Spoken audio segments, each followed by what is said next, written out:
Pagi hari ini kita bersyukur ya, Bapak, Ibu, Saudara-saudari terkasih, kita mendapatkan impartasi ya setiap hari Senin untuk kita terus melakukan apa yang Tuhan rencanakan dalam kehidupan kita ya. Kalau teman-teman juga boleh tidak keberatan ya, kita kasih multikon ya. Kita kasih hati ya buat Tuhan pagi ini ya. Karena kita mau buka hati kita ya. Karena setiap multikon Anda itu berarti ya, bukan buat saya, bukan juga buat Kak Edi, buat kita interaktif ya. Artinya apa? Kita aktif ya, bukan pasif ya. Nanti kasihan juga ya kalau Tuhan kasih hikmat sama Kak Edi ya, Kak Edi semangat ya, beberapa teman-teman semangat, tapi teman-teman yang lain ikut Koramdeo ini maaf ya tidak menghakimi, kurang semangat. Artinya apa? Masih ada di dalam selimut, masih peluk bantal, masih bersandar sama di atas kasur ya. Pastikan nggak apa-apa, lebih baik terlambat daripada nggak sama sekali. Kita kasih kesempatan untuk cuci muka ya. Cuci muka, sisir-sisir sedikit, karena nanti pasti apa teman-teman pasti bisa bertanya jawab atau meneguhkan apa yang diajarkan oleh Kak Edi ya.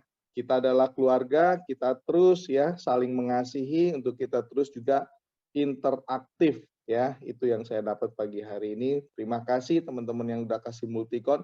Kalau yang belum nggak apa-apa, tetap Tuhan nanti nunggu hati dari teman-teman kasih multikon.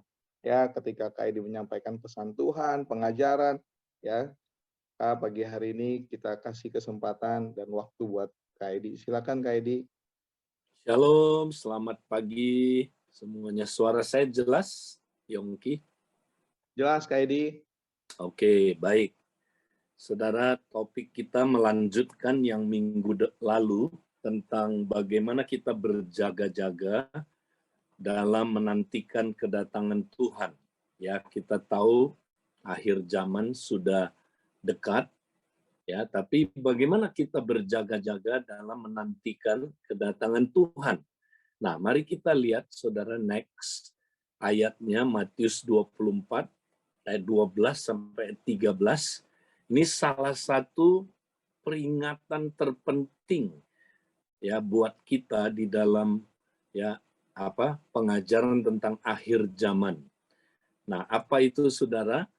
Matius 24 ayat 12 sampai 13 bilang begini.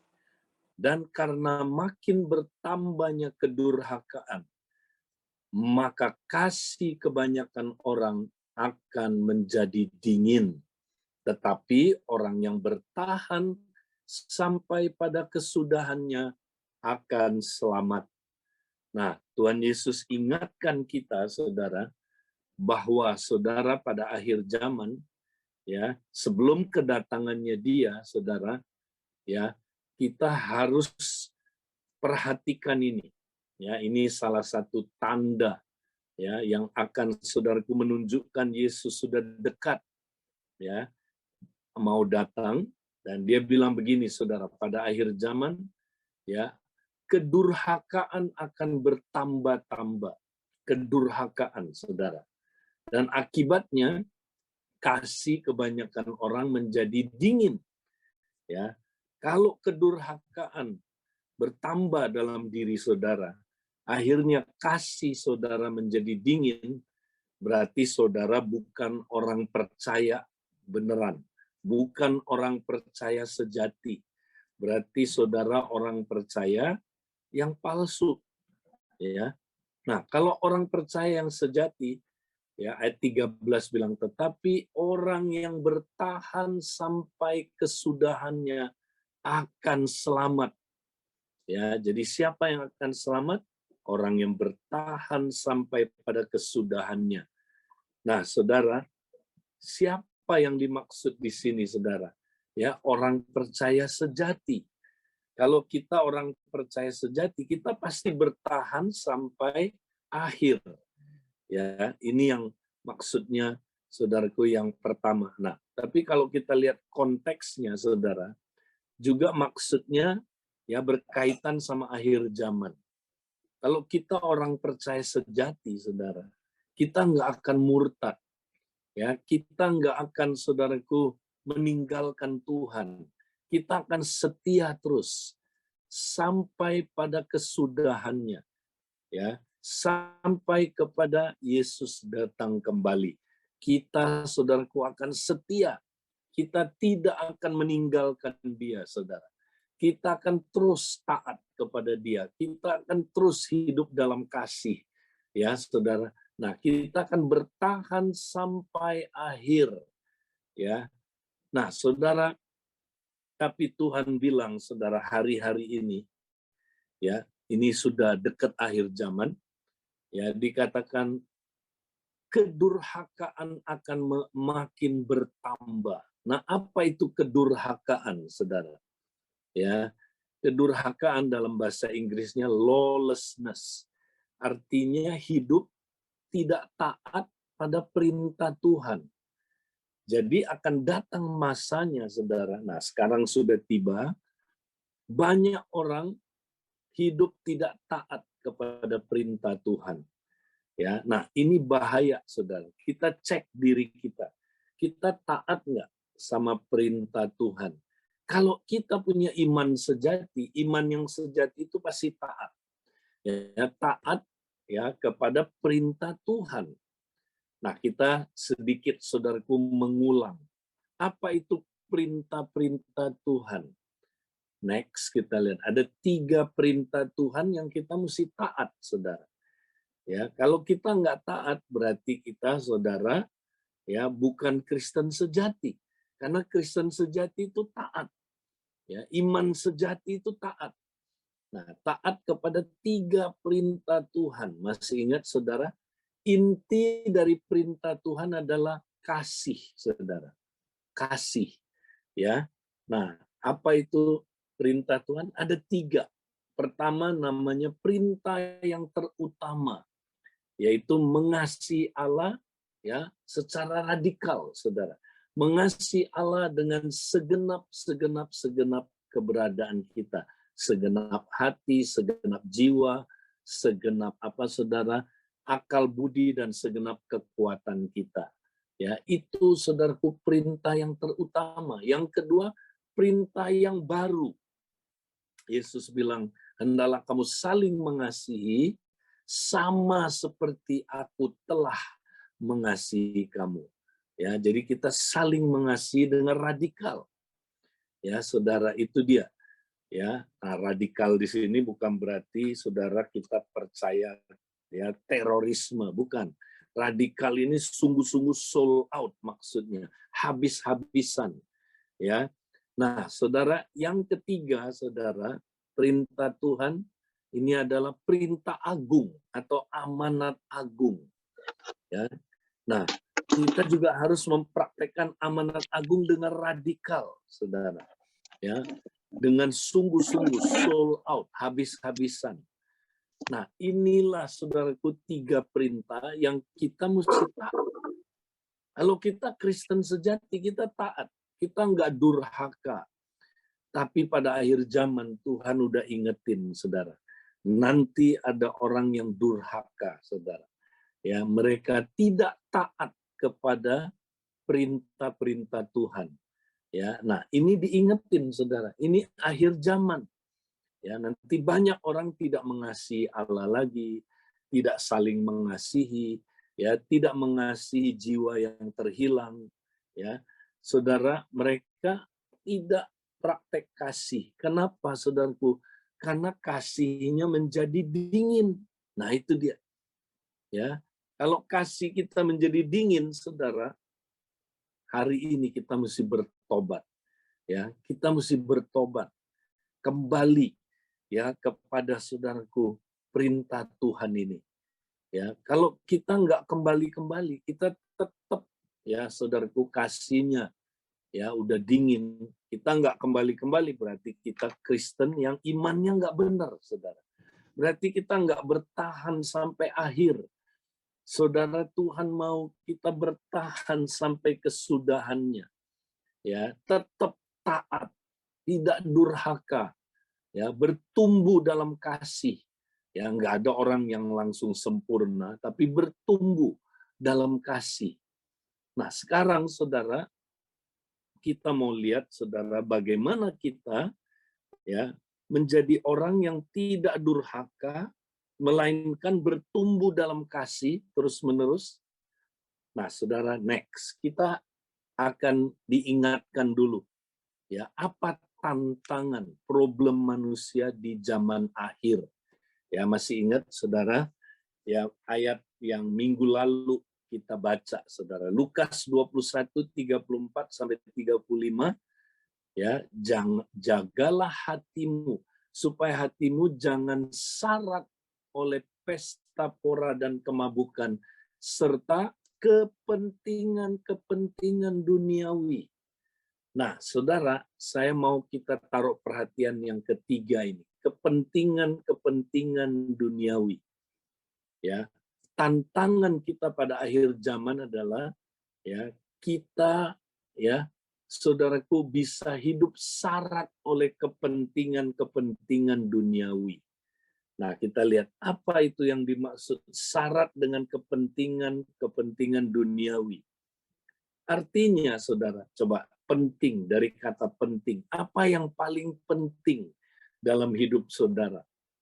Apakah yang paling penting, saudara, Tuhan, ya, ataukah yang paling penting adalah hal-hal duniawi?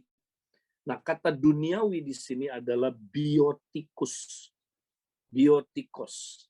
Nah, biotikos artinya adalah, saudara, ya, penghidupan sehari-hari. Ya, biotikus itu penghidupan sehari-hari. Ya, cari nafkah, cari uang, ya. Itulah, saudaraku, kepentingan duniawi yang dimaksud. Nah, ada orang nanti, kata Tuhan Yesus, pada akhir zaman, ya, begitu dikuasai, ya, karena syarat ini dikuasai oleh kepentingan duniawi ini, sehingga dia sibuk dalam aktivitas mencari hal-hal penghidupan sehari-hari. Begitu sibuknya, saudara, ya, sampai dia nggak punya waktu lagi untuk Tuhan. Nah, ini dia, saudara, ini yang bahaya, ya, kesibukan dalam aktivitas mencari hal-hal penghidupan sehari-hari. Ya, saudara berkata, Pak Edi, wah, emang kita nggak boleh, ya, mencari hal-hal penghidupan sehari-hari, cari nafkah, urusin bisnis, ya, kita, saudaraku, urusin kerjaan kita. Masa nggak boleh, Pak Edi? Oh, boleh, saudara, nggak salah. Tapi kita nggak boleh dikuasai, ya, dikuasai oleh kesibukan dalam aktivitas mencari hal-hal tersebut, saudara. Kita nggak boleh dikuasai oleh kesibukan ini, ya. Tapi kita sibuk nggak? Sibuk, saudara. Tapi kita nggak boleh dikuasai. Nah, kalau orang dikuasai oleh kesibukan, saudara, nah, dia masuk ke dalam yang namanya ketergesaan. Nah, ini dia, ketergesaan. Saya mau bahas ini lebih dalam, saudara. Ingat, ketergesaan adalah musuh pertumbuhan rohani kita yang terbesar. Sekali lagi, ya, ketergesaan adalah musuh pertumbuhan rohani yang terbesar.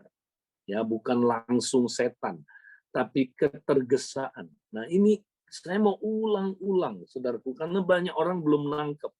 Ya, hari ini saya mau bahas ini supaya kita clear. Ya, nah, Dallas Willard, sekali lagi saya ulang, berkata, ketergesaan adalah musuh besar kerohanian kita pada masa kini. Jadi Anda harus mengeliminasi ketergesaan dengan kejam, dengan keras dari hidup Anda. Ya, you have to be ruthlessly eliminate hurry in your life. Ya, karena ini musuh pertumbuhan rohani. Ya, saudara, kalau orang nggak pernah, ya, mengalahkan ketergesaan hidupnya, dia nggak mungkin, saudaraku, bertumbuh. Nggak mungkin. Ya, nah, makanya, saudara, banyak orang nggak taat pada akhir zaman, saudara. Itu karena ini, karena ketergesaan. Ya, nah, Carl Jung berkata demikian, saudara. Ini psikolog yang menemukan ekstrovert, introvert. Ketergesaan bukanlah dari ketergesaan bukanlah dari setan, melainkan ketergesaan itulah setan. Waduh, dia malah lebih keras. Ya, dia ngomong ketergesaan itu setan. Ya, artinya apa, saudara? Ya, setan pakai ketergesaan untuk hancurin hidup kita. Corrie ten Boom, ya saudara, ini seorang ya pahlawan iman pada zaman Nazi. Ya, dia menyelamatkan banyak sekali orang Yahudi dari pembunuhan Hitler, pembunuhan Nazi, saudara. Nah, Corrie ten Boom, seorang hamba Tuhan, dia bilang begini, setan tidak dapat membuat Anda berdosa, tetapi dia akan membuat Anda menjadi sibuk. Nah, ini dia, saudara. Setan nggak bisa loh bikin kita jadi dosa, berbuat dosa. Jadi jangan pernah salahin setan. Setan yang bikin saya berdosa. Aduh, parah Pak Edi, saya dibikin setan berdosa. Enggak, setan nggak bisa bikin saudara berdosa. Ya, saudara berdosa karena apa? Karena sibuk. Ini dia. Nah, setan bisa bikin Anda jadi sibuk. Ya, bisa. Ketika Anda udah sibuk, nah, nggak ada waktu lagi buat Tuhan, nggak ada waktu buat keluarga, nggak ada waktu buat diri sendiri. Udah, lama-lama setan tinggal nunggu. Jatuh nih, lihat. Teng, jatuh, ya kan? Lihat-lihat, dia pasti cerai nih, pasti cerai, ya kan? Ya, lihat-lihat, dia pasti hancur nih. Hidupnya hancur. Ya, lihat, bener aja hancur, saudara. Setan tenang aja. Ya, setan pakai apa, saudara? Kesibukan. Nah, hati-hati dengan kesibukan, saudara. Nah, apa kita nggak boleh sibuk? Oh, kita kan sibuk, Pak Edi. Betul. Ada dua macam kesibukan. Mari kita akan lihat, saudara. Next. Ya, kita akan lihat. Kesibukan pertama, saya sebut ini kesibukan yang wajar. Ya, kesibukan yang wajar. Banyak hal yang harus kita lakukan. Ya, betul nggak, saudara? Di dunia ini banyak hal yang kita mesti lakukan. Ya, ini namanya kesibukan. Ya, siapa yang nggak sibuk hari-hari ini? Semua sibuk, saudara. Ya, nah, apalagi kita mesti berperan dalam berbagai peran, ya kan? Di apa misalnya, saudara, kita harus berperan jadi bos, berperan dalam bisnis, berperan dalam pekerjaan, berperan dalam sekolah, ya saudaraku. Kita banyak peran, belum lagi nanti di gereja, ya kan saudara, kita ada peranannya. Ya, semua kita, saudaraku, ya sibuk. Siapa yang bilang nggak sibuk? Banyak urusan yang kita kerjakan. Ya, Yesus pun sibuk. Ya, ini kategori pertama. Ini sibuk yang wajar. Wajarlah, saudara. Ya. Nah, tapi ada kesibukan kedua. Ini yang kita maksud, yang saudara mesti hati-hati. Kesibukan yang kedua, terlalu banyak hal yang harus dilakukan. Nah, ini saya sebut kesibukan yang tidak wajar. Ya, atau para ahli menyebutnya kesibukan patologis, ya, kurang S itu. Kesibukan patologis. Kesibukan yang berkaitan sama problem apa, saudaraku, mental, problem kejiwaan. Ya. Nah, kesibukan ini, saudara, ya, itu udah nggak wajar. Kenapa, saudara? Karena kita urusin terlalu banyak hal. Ya. Nah, kalau manusia mengurusi terlalu banyak hal, nah lihat apa yang terjadi, saudara. Kalau terlalu banyak hal yang dikerjakan, maka satu-satunya cara untuk ya apa, saudara, mengerjakan semua hal tersebut adalah dengan mempercepat pekerjaan kita, kan, mempercepat kemampuan kita itu, pekerjaan kita, ya, sehingga melampaui kemampuan normal dan juga mengorbankan waktu untuk membangun hubungan dengan Tuhan dan sesama. Nah, jadi saudara, kalau kita overloaded, nah ini kesibukan yang nggak wajar, overloaded, ya, terlalu banyak yang mesti dikerjakan, ya. Nah, akibatnya apa, saudara? Kalau terlalu banyak, kita punya limit. Ingat, saudaraku, kita punya limit. Manusia punya limit. Tuhan Yesus saja tahu, saudara, manusia punya limit. Waktu dia datang jadi manusia, saudara, Tuhan Yesus tidak pernah abuse tubuhnya. Abuse itu, saudara, artinya abuse. Ab itu tidak normal, saudara ya. Use, jadi dia menggunakannya dengan tidak normal. Ya, Yesus tahu, saudaraku, kemanusiaannya ada limit. Nah, Yesus tuh begitu sibuk, kalau saudara baca Markus 1, ya dari pagi sampai tengah malam dia melayani, saudara. Dia melayani seluruh kota, bayangkan. Sibuk nggak? Wow, sibuk sekali, saudara. Mungkin sampai jam 1 pagi, sampai jam 2 pagi dia melayani, saudara. Ya, dia sibuk. Ya, tapi saudara, hari berikutnya langsung dikatakan begini, saudara. Pagi-pagi hari, ya, maka pergilah Yesus ke tempat yang tenang, ya, tempat yang sepi, sunyi, lalu berdoa.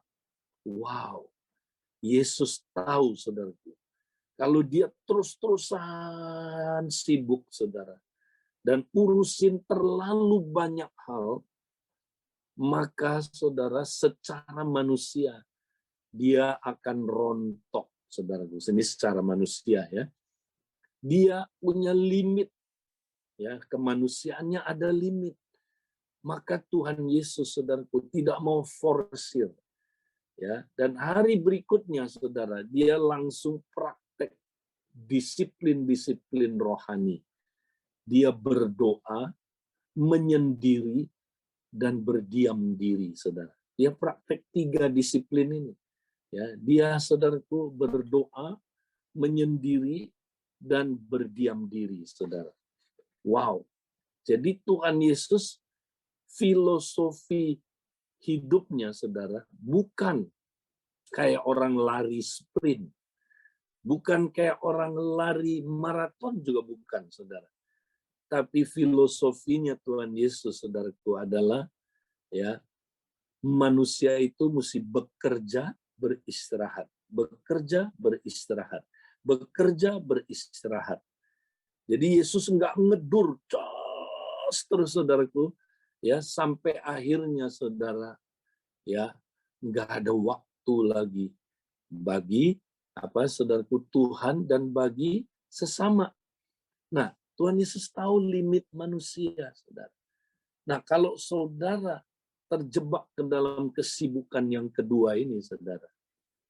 Nah, apa akibatnya? Kita lihat ada 2 hal akibatnya, saudara. Ya, saudara boleh catat, ini penting. Akibat yang pertama, saudara akan bekerja melampaui batas kesanggupan saudara. Saudara akan kerja melampaui, ya, masih sebelumnya PowerPoint-nya.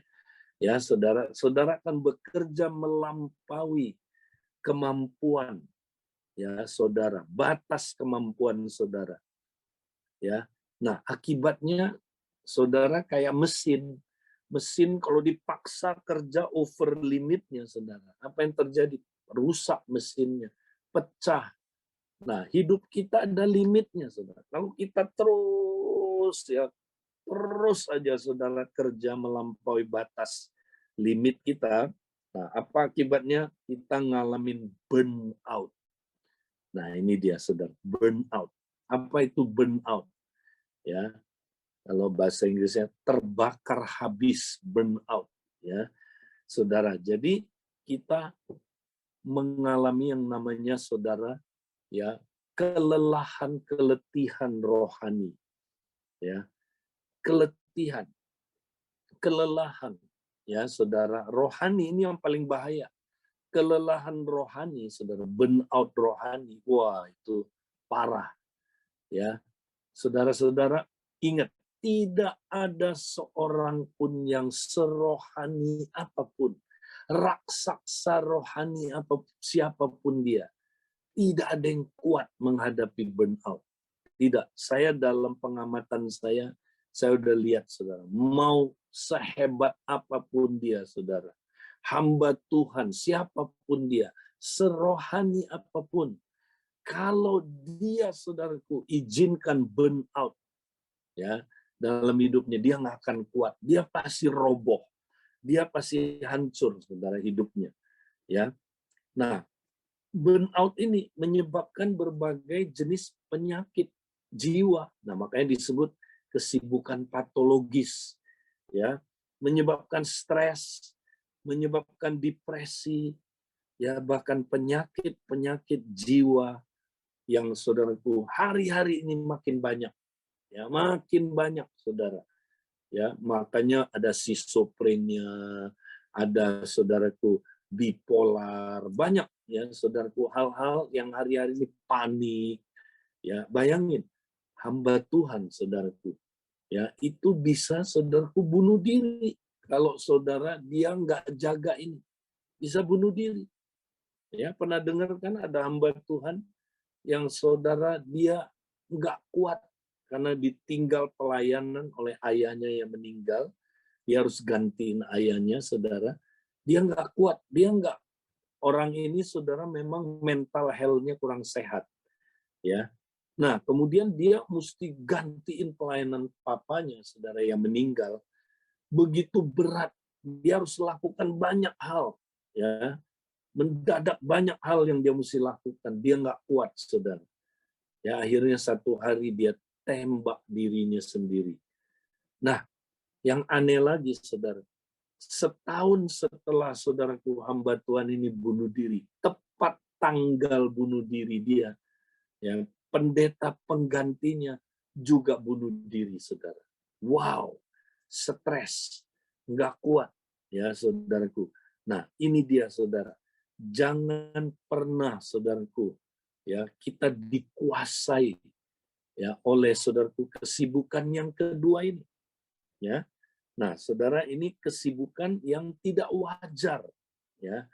Nah, kemudian kedua, kalau saudara dikuasai oleh kesibukan yang kedua ini, ya, saudara kan harus, karena banyak hal yang mesti dikerjakan, saudara harus menambah kecepatannya dalam bekerja, kecepatan pekerjaan saudara.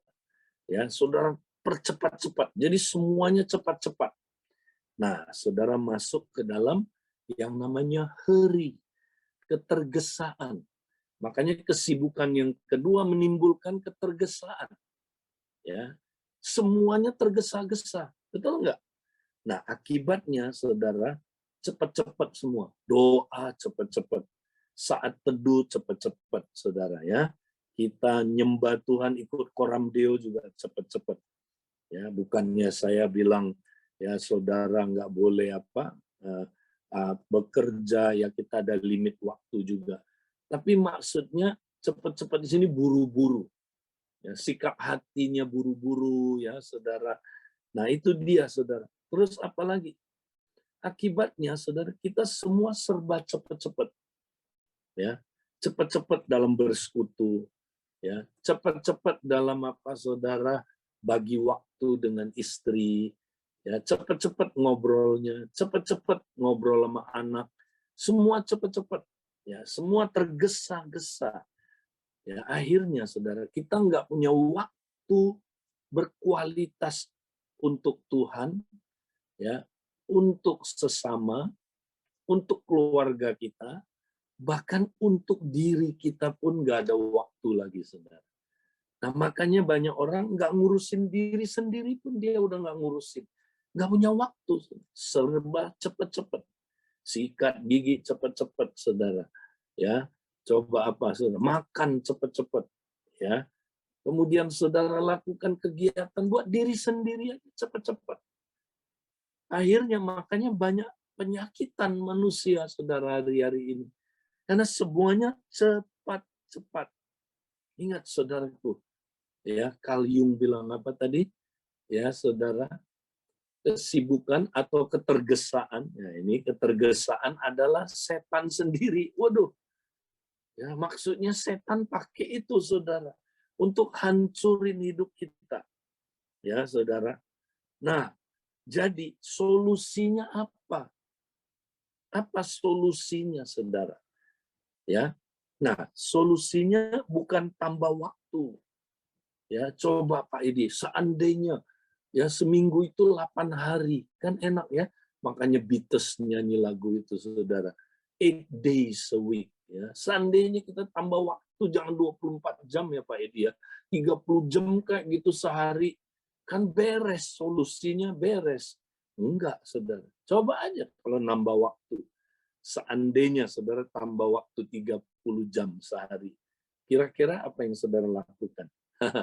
Kalau hati saudara belum berubah, nanti 30 jam itu makin banyak yang diurusin.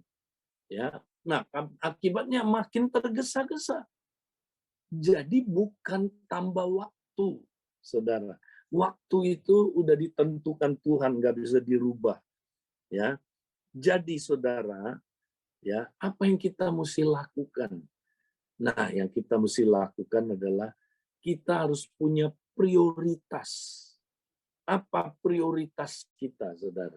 Itu akan menyaring terlalu banyak hal yang harus kita lakukan. Prioritas, ya. Jadi kita lakukan prioritas apa yang paling penting. Nah, kemudian setelah itu slowing down, ya. Pemulihannya belajar slowing down, saudara. Ya, belajar saudaraku, ya, memperpelan, ya, supaya kita nggak tergesa-gesa. Ya, kita sekarang jalan aja tergesa-gesa, saudara. Ya, akhirnya apa-apa tergesa-gesa, termasuk program-program di gereja kita bikin tergesa-gesa semua. Ini harus cepat nih, ya, harus kita lakukan ini dulu, ini mesti. Nah, jangan saudara, ya, kita akan hancur ya gereja yang tergesa-gesa, ya. Nah, saudara, kita lihat next. Nah, ini penting, saudara. Ya, seorang hamba Tuhan pernah berkata demikian, saudara. Namanya John Mark Comer. Dia berkata, ketergesaan mensabotase kemampuan kita untuk menerima kasih dan memberi kasih. Ya kan, saudara? Nah, kan perintah yang pertama kan kita mesti mengasihi Allah. Ya kan, saudara?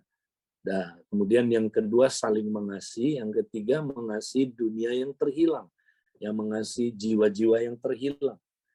Nah, tapi saudara, kalau kita tergesa-gesa, kita nggak bisa lagi ya bertumbuh dalam kasih. Kita nggak bisa lagi ya bertumbuh dalam kasih kita kepada Tuhan, kepada sesama, dan kepada jiwa yang terhilang. Kenapa? Karena nggak ada waktu, tergesa-gesa semua. Ya, kalau kita tergesa-gesa, saudara, kita nggak ada waktu sama Tuhan. Ya, kalau kita tergesa-gesa, saudaraku, kita nggak ada waktu dengan sesama. Ya, kita nggak ada waktu ya untuk apa? Memenangkan jiwa. Nggak ada waktu, saudara. Karena semua tergesa-gesa. Nah, karena itu, saudara, kita mesti, saudaraku, mengendalikan ketergesaan ini. Ya, harus kita kendalikan, kita kalahkan dia, saudara. Kalau kita nggak kalahkan dia, dia yang mengalahkan kita. Ya, saudara. Nah, jadi kita disabotase, ya, karena kita tergesa-gesa, saudara. Akhirnya, ya, kita nggak bisa menerima kasih dan memberi kasih. Nah, kenapa, saudara? Untuk memberi kasih, kita harus menerima kasih dulu. Ya, untuk memberi kasih kita harus mengalami kasih. Kenapa? Karena saudaraku, ya, kita kalau nggak pernah mengalami kasih, kita pasti nggak bisa memberi kasih. Nah, kita lihat 1 Yohanes 4 ayat 10 bilang apa? Inilah kasih itu. Definisi kasih dimulai dengan apa? Bukan kita yang telah mengasihi Allah. Ya, kasih tidak dimulai dari kita, saudara. Dimulainya dari siapa? Tetapi Allah yang telah mengasihi kita.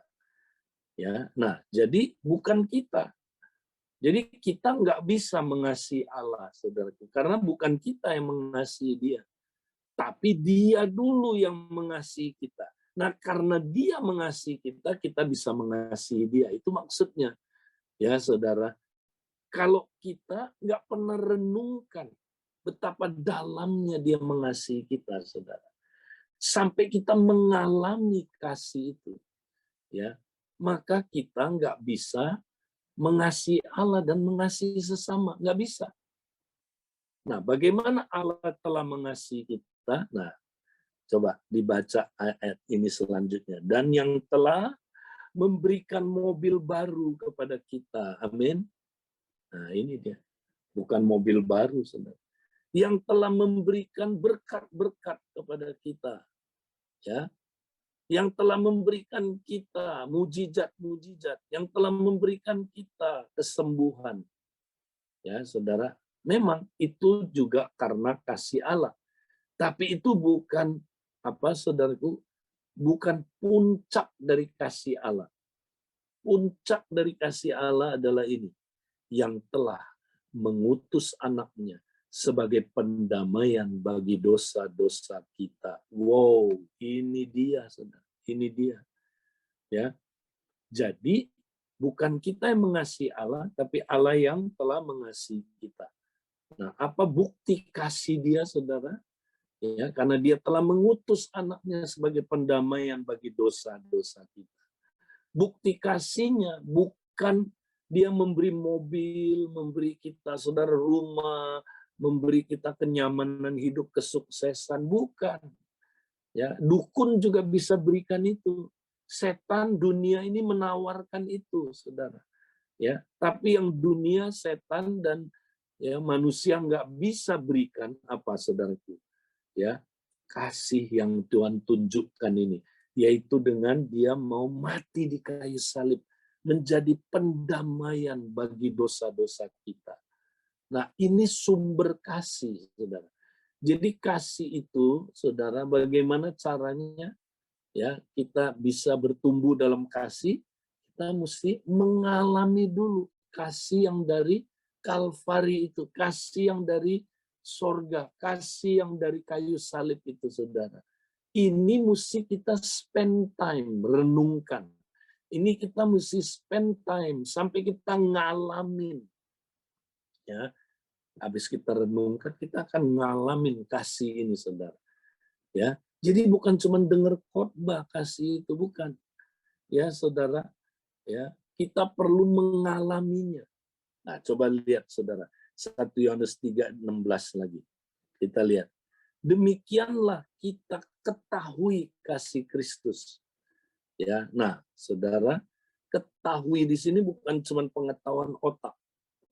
Ya, tapi ini benar-benar ngalamin, saudara. Demikianlah kita mengalami kasih Kristus, yaitu bahwa ia telah menyerahkan nyawanya untuk kita. Ya, jadi saudara, kita bukan cuma tahu di otak, tapi tahu benar di dalam, saudaraku, roh kita. Kita tahu, ya, kita istilahnya, saudaraku, kita ngalamin, bukan cuma tahu secara otak, bukan. Ya, bahwa dia telah menyerahkan nyawanya untuk kita. Saudara tahu nggak ini? Ya, mengalami ini enggak? Ya. Nah, kita pertama mengalami ini, ya, saudara, waktu kita di pengalaman terima Yesus, puji Tuhan. Dia telah menyerahkan nyawanya. Tapi kita mesti terus-terusan renungkan ini, saudara. Ia telah menyerahkan nyawanya. Ya, ngalamin ini. Aduh, betapa besarnya kasih Kristus kepada kita. Ya, kalau kita udah ngalamin ini, jadi kita pun wajib menyerahkan nyawa kita untuk saudara-saudara kita. Ya, saudara, ini dia. Kalau kita nggak pernah menerima kasih, kita nggak bisa memberi kasih. Kita kalau nggak pernah menerima ya pengorbanan Yesus yang begitu besar buat kita juga nggak bisa berkorban buat yang lain. Ya, saudara. Tapi kalau kita semakin sadar dan mengalami dia telah menyerahkan nyawanya bagi kita, maka kita pun semakin, ya, saudaraku, bisa apa? Memberikan nyawa kita kepada orang lain, kepada saudara kita. Ya kan? Kita bisa. Nah, ini dia, saudaraku, yang kita perlu praktekkan dalam kehidupan kita. Ya. Nah, ini perlu apa, saudara? Ini perlu waktu. Ya. Kalau nggak ada waktu, saudara, kita nggak bisa bertumbuh dalam kasih. Nggak bisa, saudara. Ya. Jadi kalau kita hidup tergesa-gesa, kita nggak bisa. Nah, anyway, ini juga sama seperti Galatia 2, ya, ayat yang kita renungkan. Hidupku bukan aku lagi, tapi Kristus yang hidup di dalam aku. Ya kan? Koma. Nah, jangan sampai di sini aja. Sampai di sini, saudara, kita seringkali, waduh, nanti jadi cheap grace, saudara. Tapi kalau kita baca selanjutnya, saudara, dikatakan, ya, namun aku hidup, ya, tapi sekarang apa? Aku hidup dalam iman kepada anak Allah. Perhatikan, saudara. Ya, iman kepada anak Allah yang telah mengasihi aku, lihat, mengasihi aku, dan yang telah menyerahkan dirinya bagi aku. Wow. Nah, ini dia, saudara. Jadi Kristus hidup dalam kita, saudara. Kalau kita, saudaraku, ya, bagiannya adalah kita hidup dalam iman kepada anak Allah, nah, yang telah menyerahkan, apa, saudaraku, dirinya bagi aku, yang telah mengasihi aku dan yang telah menyerahkan dirinya kepada aku. Kalau aku sering-sering renungkan ini, ya, maka imanku, ya, makin bertumbuh. Kalau imanku makin bertumbuh, ya, lewat aku merenungkan ini, dia telah menyerahkan nyawanya kepada aku, dia telah memberikan dirinya kepada aku, dia telah mengasihi aku begitu dalam, maka aku pasti akan, ya, hidupnya, ya, seperti yang diceritakan itu. Ya, bukan aku lagi yang hidup, tapi Kristus hidup di dalam aku. Ya, nah, ini, saudaraku, penting. Ya, kita mesti praktekkan ini, saudara. Ya, kalau kita praktekkan ini luar biasa, saudara. Nah, jadi kesimpulannya sekarang kita lihat, saudara. Bagaimana kita bertumbuh dalam kasih. Nah, saudara, ada 3 langkah yang saudara bisa praktekkan, ini praktis. Pertama, saudara mesti mendengar firman tentang kasih. Renungin, saudara, tiap hari. Ya, kita renungin, makanya kita mesti renungkan firman tentang kasih Allah. Ya, bagaimana dia mengasihi kita. Bagaimana dia berkorban buat kita. Bagaimana dia menyerahkan dirinya bagi kita. Bagaimana, saudaraku, dia mati di kayu salib buat kita, saudara. Nah, makanya kenapa gereja itu pusatnya adalah anak domba yang tersembelih. Nanti saudara baca di Wahyu 4 dan Wahyu 5. Ya, gereja itu, saudara, pusatnya di tengah-tengah tahta itu, ya, di mana, ya, di sekelilingnya itu adalah kita. Ya, rumah Tuhan itu pusatnya Kristus sebagai anak domba yang tersembelih. Ya, kita mesti renungkan, ya, kasih Kristus. Kita kalau beribadah itu adalah merenungkan salib, ya, dan merayakan kebangkitannya. Itu prinsip kita di Abalov, ya. Merenungkan salib dan merayakan kebangkitannya, saudara. Nah, itu yang, saudaraku, jadi fokus kita. Ya, kita makanya mesti mendengar firman tentang kasih. Ya, sebab bukan kita yang mengasihi dia, dia yang terlebih dahulu mengasihi kita. Nah, kita dengar ini dulu. Nah, kedua, saudara, kita mesti mengalami kasih Tuhan lewat persekutuan dengan Kristus, yaitu tinggal dalam Kristus. Yesus bilang, kalau engkau tinggal di dalam aku, dan firman-Ku tinggal di dalam kamu. Ya, saudara lihat konteksnya, pasti kita berbuah. Kita akan berbuah lebat. Untuk berbuah itu, saudara, ya, sebenarnya sederhana, saudara. Ya, langkah pertamanya adalah tinggal dalam Kristus. Ya. Nah, tinggal dalam Kristus itu artinya apa, saudara? Ya. Jadi tinggal dalam Kristus itu sebenarnya sederhana, spend time, berikan waktu. Ya, kita nggak bisa, saudara, nggak beri waktu kepada Tuhan, kita tinggal dalam Dia, nggak bisa. Itu langkah pertamanya, beri waktu kepada Dia, saudara. Nah, kalau kita hidup tergesa-gesa, ya pasti saudara kita nggak ada waktu. Nggak ada waktu buat Tuhan. Ya, jadi bohong kita ya saudaraku tinggal dalam Dia kalau kita nggak pernah memberi waktu. Nah, waktu kita diambil ya oleh apa, saudara? Oleh ketergesaan tadi, ya. Maka saudara kita akhirnya saudara nggak punya waktu spending time ya untuk Tuhan. Nah, itulah tinggal di dalam Dia, saudara. Ya, jadi sebenarnya saudara, ya, kalau kita mau tinggal di dalam Dia, itu langkah pertama. Kedua, firman-Nya tinggal dalam kita. Ya, nah tadi itu kita renungin firman Dia tinggal dalam diri kita. Maka kita pasti saudara berbuah. Pasti. Ya. Ingat saudara, ya, yang bertanggung jawab saudara untuk merubah hidup kita, saudara. Merubah manusia rohani kita, merubah manusia roh kita. Itu bukan kita, bukan. Ya, kita sering berpikir, oh saya yang mesti bertanggung jawab, in charge ya maksudnya di sini. In charge untuk apa, saudara?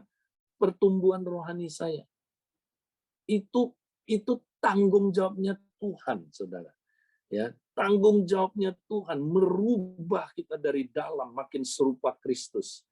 Ya, tanggung jawabnya Tuhan ya untuk saudara memberikan sari-sari makanan kepada apa, saudaraku?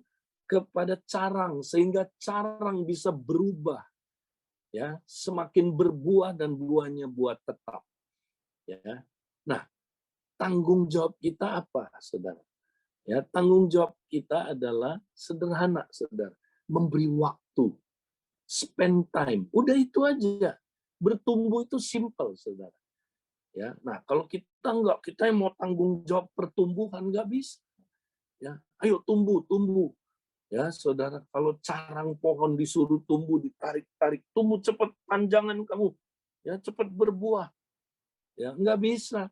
Ya, saudara, itu bukan tanggung jawab kita. Ya, bukan tanggung jawab kita terjadi transformasi hati dari dalam. Itu tanggung jawab Tuhan sepenuhnya, saudara. Nah, tanggung jawab kita simple sebenarnya. Spending time. Beri waktu. Beri waktu untuk apa, saudara? Ya, beri waktu untuk ya kita, saudaraku, tadi itu merenungkan kasih-Nya. Ya, beri waktu bersekutu sama Tuhan. Ya.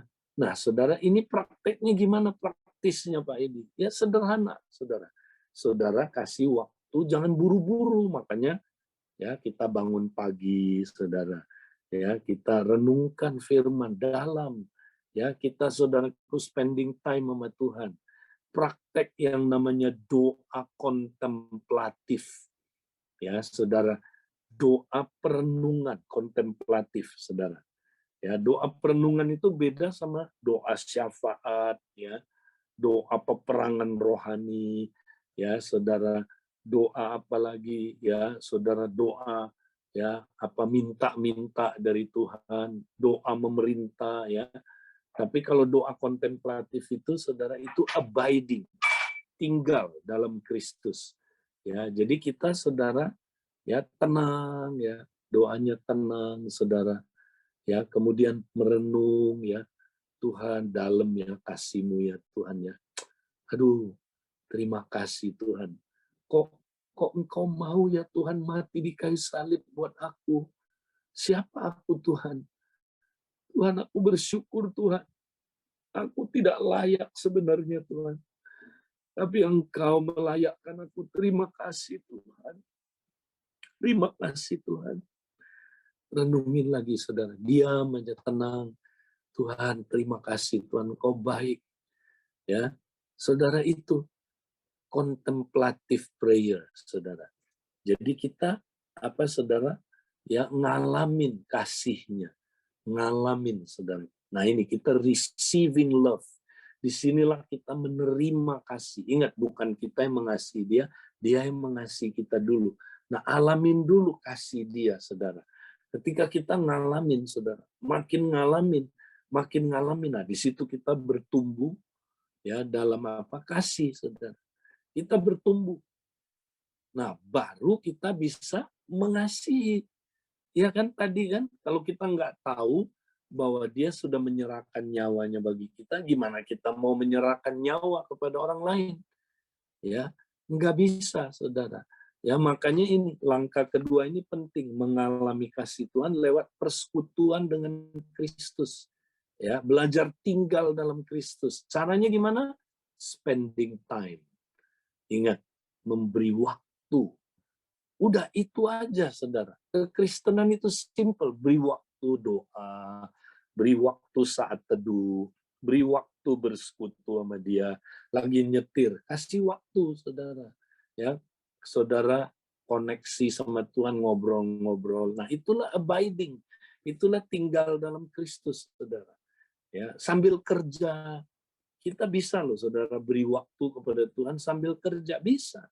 Dan sambil koram deo, ya Saudara, kita kerja ya di hadirat Tuhan. Nah, itu kan kita beri waktu kepada Tuhan. Antara kerja dan tinggal di hadiratnya itu nggak boleh dipisahkan, Saudara. Spending time, itu namanya kita beri waktu. Ya. Nah, terus kalau Saudara beri waktu terus, maka apa yang terjadi, Saudara? Itu bagian Saudara, tanggung jawab Saudara beri waktu. Tanggung jawab Tuhan, dia akan memberikan transformasi dalam hidup Saudara. Ya, Saudara nanti kaget loh, kok saya bisa berubah ya? Loh, kok dulu saya suka pornografi nggak suka lagi ya? Ih, saya bisa menang ya. Dulu saya marah-marah, kok sembuh ya? Saya nggak marah-marah lagi. Ya, dulu saya reaksinya sama istri, aduh kejam banget kata-kata saya. Loh, kok saya bisa ya mengendalikan diri? Kok saya bisa ya? Nah, itu dia, Saudara. Ingat, bagian Saudara spending time, beri waktu, menerima kasih. Baru nanti Saudara bisa memberi kasih. Nah, ingat Saudara, kita juga perlu waktu memberi kasih. Nah, ini dia Saudara. Mengasihi orang lain itu perlu waktu. Ya. Nah, makanya yang ketiga, kita nggak cukup hanya Saudara mengalami kasih Tuhan lewat persekutuan dengan Kristus, tapi yang ketiga, kita mesti mengalami kasih dalam komunitas. Saudara nggak bisa memberi kasih tanpa ada dalam komunitas, dan saudara juga nggak bisa mengalami kasih dalam segala dimensinya kalau saudara nggak ada dalam komunitas. Nah, saudara, kita mesti ngalamin kasih dalam segala dimensinya. Makanya Paulus bilang, bersama dengan segala orang kudus, aku berdoa, bersama dengan segala orang kudus, kamu dapat memahami betapa tingginya, dalamnya, ya, lebarnya, panjangnya kasih Kristus, semua dimensinya. Saudara, kalau kita mau bertumbuh dalam kasih, saudara, ya, kita mesti ada di dalam komunitas. Ya, tanpa komunitas sendirian aja nggak bisa. Makanya 3 langkah ini, saudara, itu satu kesatuan, tidak bisa dipisahkan. Nggak bisa, saya langkah 1 dan 2 aja. Nggak bisa. Tanpa ketiga, saudara nggak bisa mengalami kasih dalam segala dimensinya, saudara. Ya, jadi praktekkan kita mengalami kasih dalam komunitas, saudara. Nah, makanya, saudara, kasih itu ya adalah apa, saudara? Adalah respon kita waktu kita hidup dalam komunitas, ya kan? Nah, saudara, kasih itu kan gitu, tidak menyimpan kesalahan, ya kan? Apa itu, saudara? Itu hanya bisa dipraktekkan dalam komunitas. Kalau sendirian gimana? Nggak nyimpan kesalahan. Nggak ada orang yang bikin salah, mas saudara. Iya kan? Tapi kalau dalam komunitas, nah, ada yang bikin salah. Kasih itu panjang sabar, ya. Ya, artinya apa, saudara? Ya, saudara dibikin nggak sabar sama orang lain, ya kan? Kasih itu murah hati. Nah, murah hati itu apa? Respon kita terhadap komunitas. Ya, saudara, Jadi ya saudara, kalau nggak ada komunitas, kita nggak bisa praktek kasih dan nggak bisa mengalami kasih. Ya saudara, jadi kita mesti praktek ya mengalami kasih dalam komunitas. Nah, coba saudara, kasih itu aneh saudara. Kasih itu kata pertamanya definisinya apa? Kasih itu panjang sabar. Ya kan? Nah, kasih itu panjang sabar. Artinya apa? Nggak tergesa-gesa. Ya kan? Nah, kalau tergesa-gesa, kita nggak bisa mengasihi orang. Ya, coba deh saudara hidup tergesa-gesa terus. Sama istri ya, cepet-cepet. Ya, apa-apa tadi? Apa? Ayo ngomong dong, cepet nih. Ya, nah, nggak bisa. Ya, aduh, Pak Edi, gue udah capek sama dia ini ya. Sorry deh, sorry. Ya, dia kalau nggak cepet-cepet berubah ya, aduh, sorry. Saya nggak bisa terima dia lagi, Pak Edi. Kasih itu panjang sabar. Itu bicara, saudaraku apa? Nggak buru-buru, saudara. Kasih itu ya, saudara dia stay with time ya. Dia saudaraku ya, saudaraku dia harus spend time. Kalau enggak kita nggak bisa mengasihi. Kasih itu saudara saudara ya, murah hati. Nah, murah hati di sini maksudnya dia hatinya itu saudaraku ya, dia mau diberikan ya buat apa saudaraku? Ya buat orang lain. Ya bukan cuman saudaraku, dia egois, hatinya itu murah. Ya, dia suka memberi. Memberi apa saudara? Memberi perhatian, memberi waktu. Ya, saudara, kita nggak bisa mengasihi kalau kita nggak pernah mau dengerin orang, nggak ada waktu mendengarkan. Saudara mengasihi istrimu, harus kasih waktu mendengarkan. Ya, kalau saudara waktu aja nggak mau saudara berikan, ya saudara nggak bisa mengasihi. Ya, nah kalau saudara mau beri waktu, tapi nggak ada waktu, kenapa? Ya karena tadi hidup dipengaruhi oleh kesibukan yang kedua itu. Ya, makanya nggak ada waktu. Nah, kalau nggak ada waktu, bisa nggak mengasihi? Nggak bisa. Makanya, nah, orang manusia pada akhir zaman, saudara, ya, yang hidup dalam ketergesaan, hidup dalam kepentingan-kepentingan duniawi, nggak ada waktu dia, saudara. Nggak ada waktu buat Tuhan, nggak ada waktu buat keluarganya.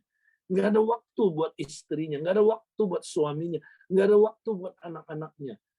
Saudara, ini bahaya sekali, saudara. Makanya kita nggak bisa bertumbuh dalam kasih. Ya, Wong kita nggak pernah dengerin orang. Coba praktek, saudara, mulai sekarang ya.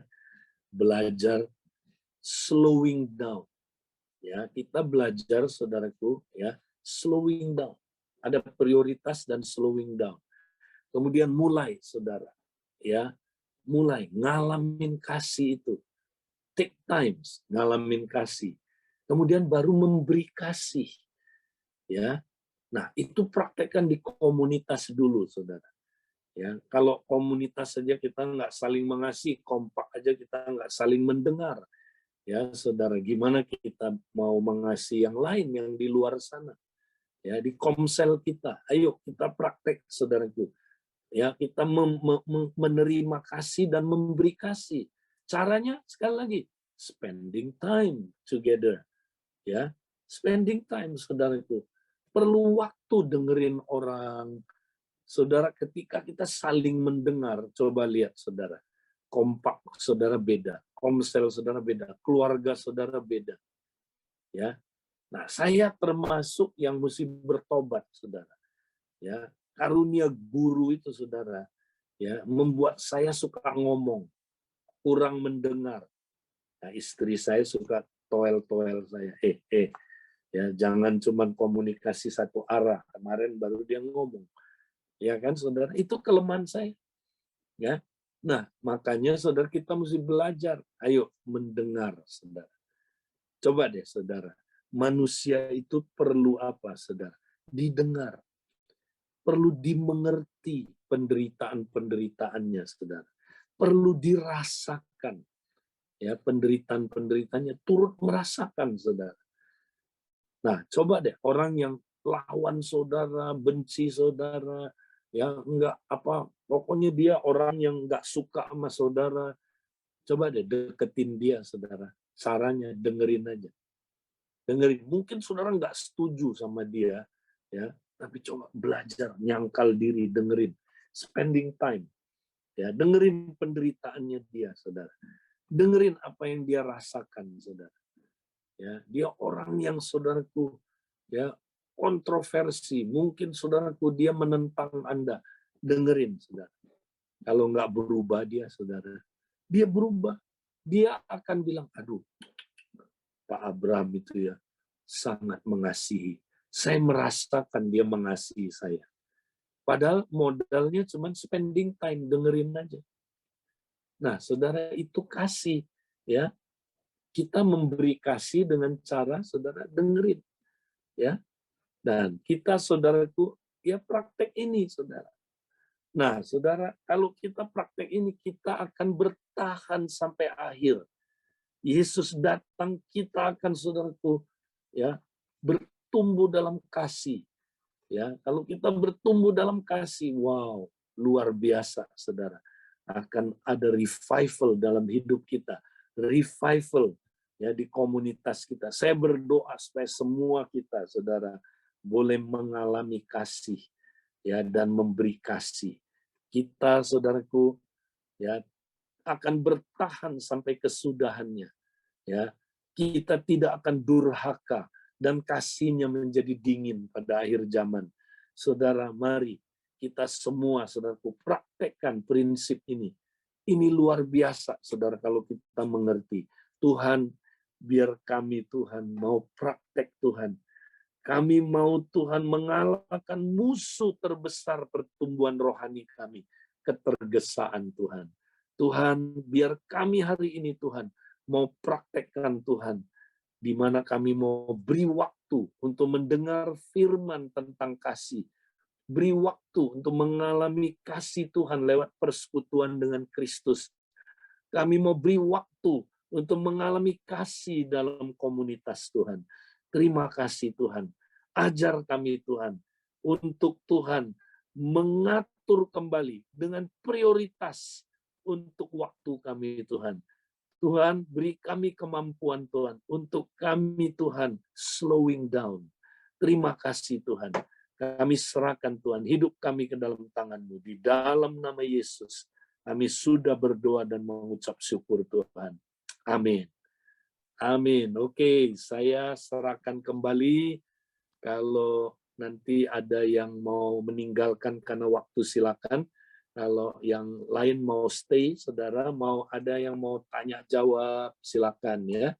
Atau mau apa, saudara, mau meneguhkan dengan sharing dapat berkat apa, saudara, hari ini belajar apa, ya, Tuhan tegur apa, ya, silakan. Kita bisa saling meneguhkan lewat pengajaran hari ini. Silakan Pak Yongki.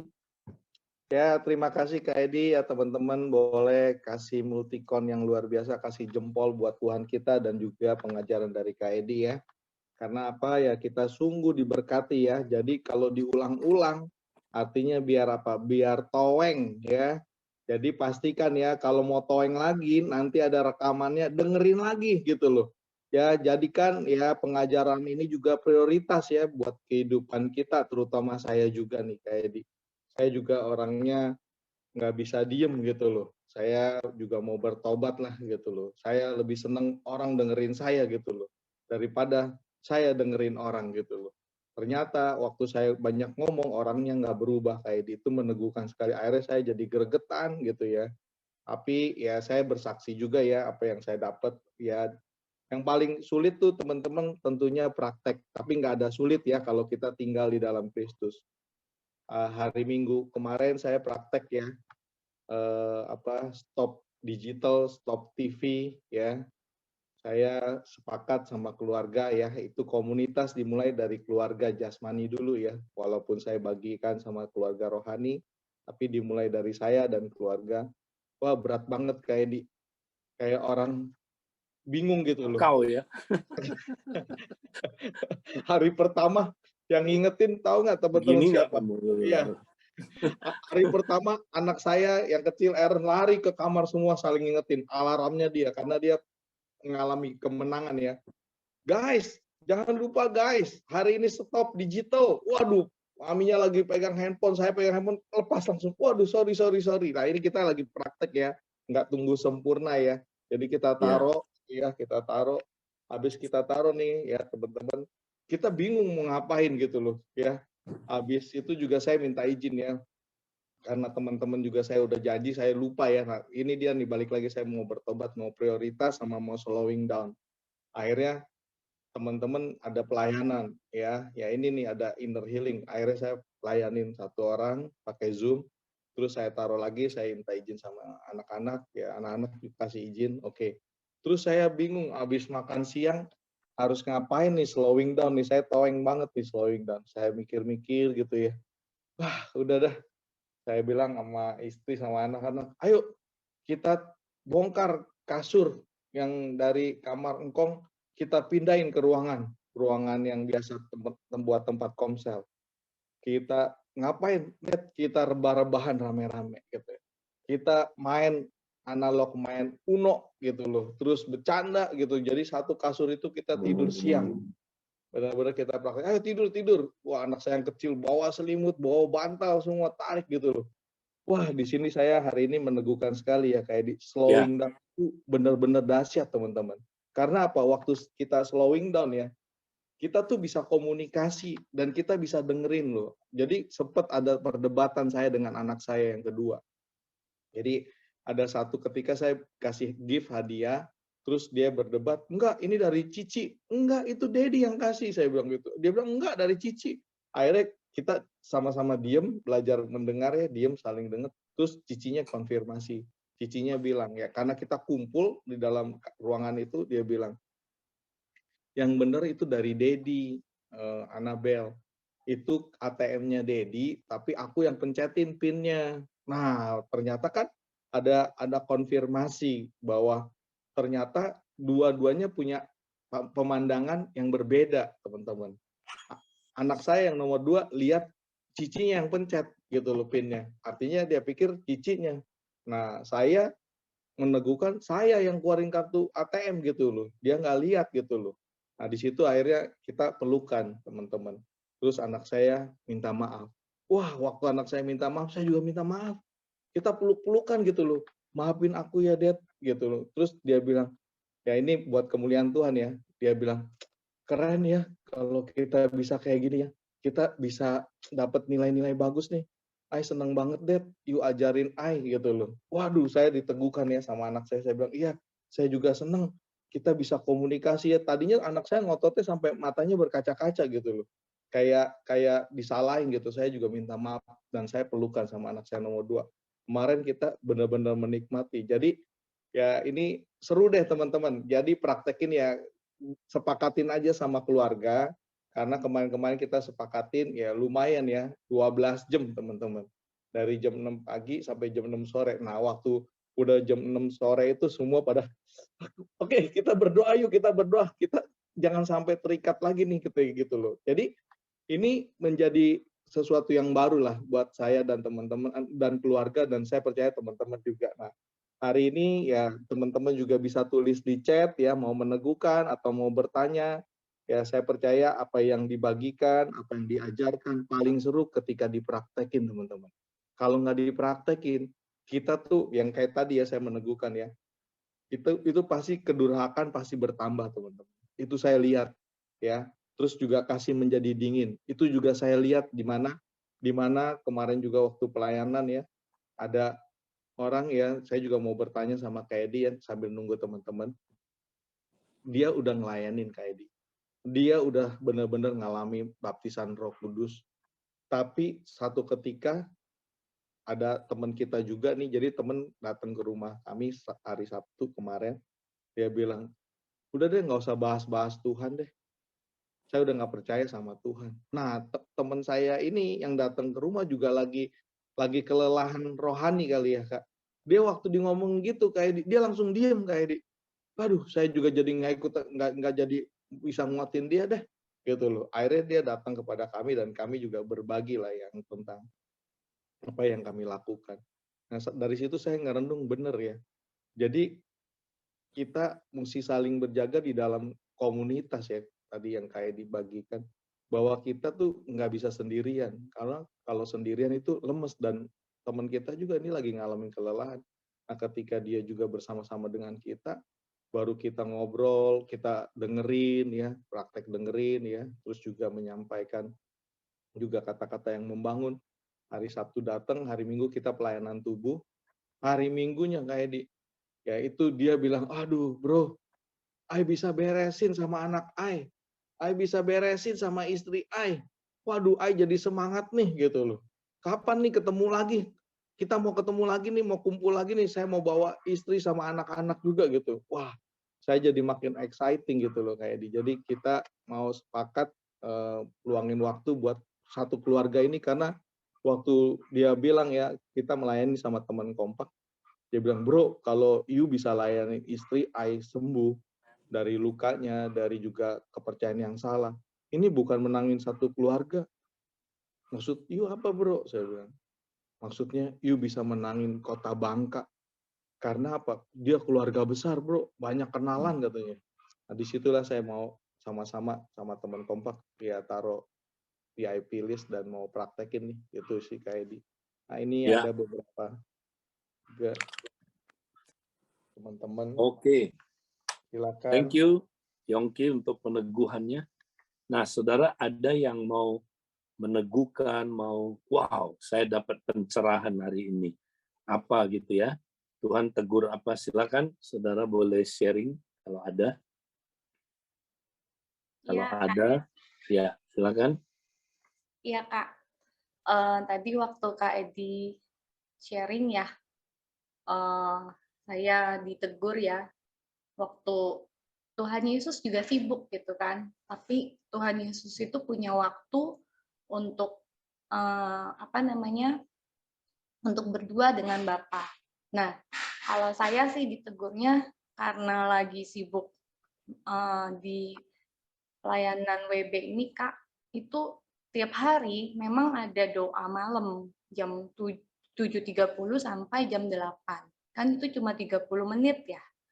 Tapi karena banyak banget yang dikerjain, jadi saya tuh jarang sekali Kak join. Jadi sebenarnya doa malam itu yang 30 menit itu tuh sudah dimulai dari awal ini Maret ya. Awal Maret. Iya, awal Februari sudah mulai doa. Tapi saya tuh jarang sekali. Kayak saya minta maaf ya teman-teman supervisor belum jadi teladan yang ada di sini. Jadi itu Kak yang saya ditegur. Terus kedua ya mungkin minta tolong Kak Edi juga bisa, bukan Kak Edi aja, mungkin bapak-bapaknya juga ya support doa ibu-ibunya dalam pelayanan WB ini nggak gampang karena ada 700 sampai hari ini diperkirakan sudah 700 orang peserta yang mendaftar, sedangkan yang bersedia melayani itu uh, nggak seimbang gitu ya. Yang melayani itu baru 155 kakak kalau nggak salah. Jadi sangat-sangat kurang. Terus ini belum lagi tanggal 26-nya itu kan di solusi kehidupan tuh bakal ada jiwa-jiwa baru. Kita nggak bisa bayangkan itu seberapa banyak yang diperlukan ya, yang melayani di BR, sedangkan orang-orangnya sangat sedikit. Jadi minta dukungan doa, biar Tuhan siapkan pekerja, karena tuayan terlalu banyak. Itu Kak Edi. Ya, oke. Kita doain langsung aja ya sekarang ya. Yuk, kita doain yuk. Tuhan, kami bersyukur hari ini Tuhan. Kami dengar begitu banyak Tuhan respon buat orang-orang yang mau dimuridkan dan orang-orang yang Tuhan sungguh haus Tuhan ingin bertemu dengan Engkau. Kami doakan Tuhan beri hikmat kepada Tuhan teman-teman yang ada di WB Tuhan supaya mereka Tuhan dapat memprioritaskan hal-hal yang paling prioritas Tuhan. Dan kami doakan Tuhan biarlah segala bentuk ketergesaan Tuhan. Kami berdoa Tuhan supaya itu kami singkirkan Kami mau Tuhan bukan cepat Tuhan, tapi kami mau Tuhan melakukannya dengan kualitas yang baik, seperti yang Kau inginkan Tuhan. Terima kasih Tuhan. Kami doakan biar Tuhan tutup bungkus dengan kuasa darah-Mu Tuhan. Semua anak-anak-Mu Tuhan yang melakukan pelayanan ini Tuhan. Tidak ada satu pun Tuhan yang akan Tuhan diserang oleh iblis dan kalah. Tapi kami berdoa semua anak-anak-Mu Tuhan akan mengalami kemenangan. Terima kasih Tuhan. Kami serahkan Tuhan ke depan hari Sabtu ini Tuhan untuk SK Tuhan solusi kehidupan dan untuk camp modul 2 Tuhan yang akan dilakukan terus. Terima kasih di dalam nama Yesus kami berdoa dan mengucap syukur Tuhan. Haleluya. Amin. Amin. Puji Tuhan. Puji Tuhan. Ya. Oke, ada lagi yang mau sharing atau mau bertanya? Kita masih ada beberapa menit lagi ya. Oke, mungkin ini yang terakhir. Kalau ada, silakan.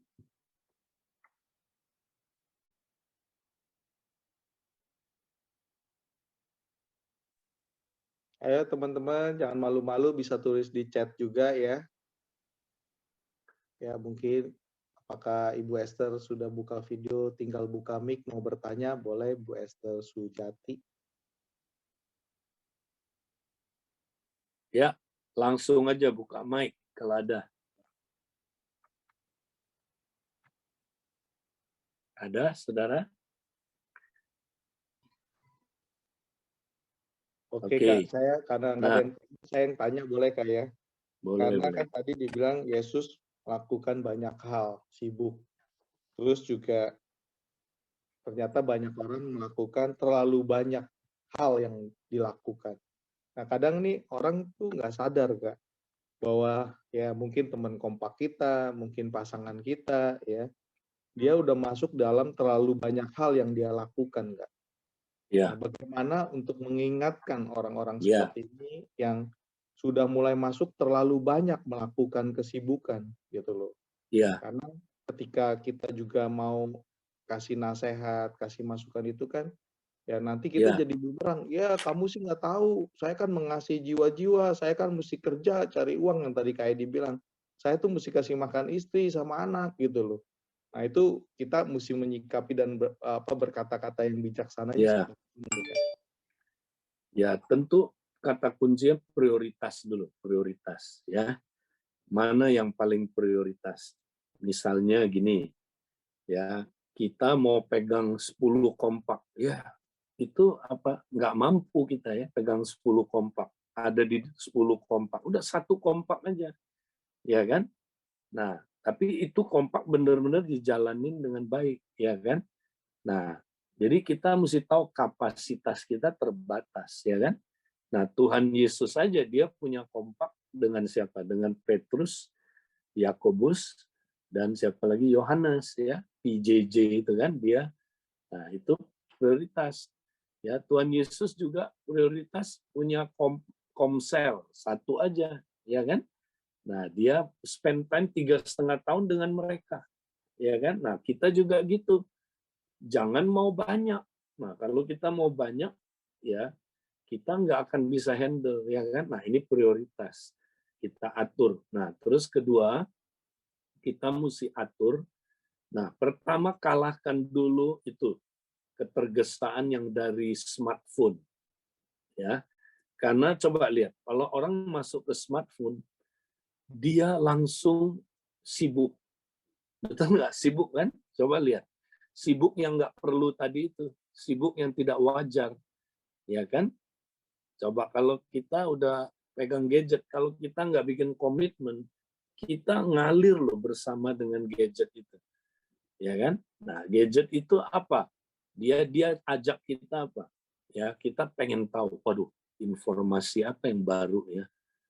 Yang nggak salah, cari informasinya nggak salah. Tapi seringkali kita kebablasan kan. Oh, cari news apa di YouTube yang baru, ya kan? Terus apalagi ya kita cari oh lihat Instagram ini, pengen lihat nih, ya, waduh, kita masuk ya Facebook, waduh belum jawab email ini, ya. Nah ada di situ di dalam saudara gadget kita itu hal-hal yang baik. Nah, itu kita prioritasin. Ada hal-hal yang nggak perlu sebenarnya kan, itu nggak perlu. Tapi kalau kita udah masuk ke sana, udah kita dikuasai sama ketergesaan. Coba saya kasih contoh aja. Bangun pagi, saudara. Coba deh, langsung lihat gadget. Bangun pagi, saudara. Lihat gadget langsung ya. Jangan doa, jangan ngapa-ngapain, lihat gadget. Coba ngalir terus. Pasti saudara gagal berdoa hari itu. Gagal. Kalau doa pun buru-buru, betul? Buru-buru kan? Nah, habis itu semua buru-buru, saat teduh buru-buru. Padahal penting nggak doa? Penting. Penting nggak mengalami kasih Tuhan? Penting. Nah, tapi udah nggak ada waktu, buru-buru semua. Nah, ini yang nggak perlu ini, kenapa kita nggak cut? Buang aja. Ya, jadi kuasai smartphone betul-betul. Karena dari situ kita ingat smartphone itu ya menghasilkan kita jadi ketergesaan, hidup ketergesaan. Nah, hidup ketergesaan mensabotase ya kemampuan kita menerima kasih dan memberi kasih. Akhirnya kita nggak bisa mengasihi Allah, nggak bisa mengasihi sesama, nggak ada waktu mengasihi orang yang dunia terhilang. Ya, nah akhirnya kita apa? Sibuk cari duit, sibuk cari apa? Nah, habis kita akhirnya tergerus. Yesus datang, kita jangan sampai kasihnya dingin. Ya, kita harus bertahan sampai akhir. Ya, itu mungkin masukan saya yang terakhir. Nah, karena waktu kita udah jam 8 lewat, ya saya serahkan aja kembali dan praktekin ya minggu ini, saudara. Jangan lupa praktekkan ya. Yes. Dan ini excited. Nggak gampang, tapi mulai aja ya. Kayak Pak Yongki udah mulai bagus ya. Saya minggu ini kemarin juga begitu ya. Kita tentuin berapa jam kita nggak pakai gadget ya, karena kemarin kan hari Tuhan ya kan. Jadi kita praktekin hari Tuhan, habis ibadah kita nggak ada gadget misalnya sampai sekian jam. Kemudian kita spend time sama keluarga. Ya, makan-makan, kita ngobrol, nggak ada gadget waktu ngobrol, saudara. Wah, seru banget ya. Kita memberi kasih, menerima kasih ya. Jadi belajar di komunitas itu. Dan luar biasa, saudara. Kita merasakan sekali kita bertumbuh ya. Jadi saudara praktekin ya disiplin-disiplin rohani ini. Tuhan memberkati. Sampai ketemu minggu depan. Terima kasih teman-teman. Terima kasih, Kak Edi.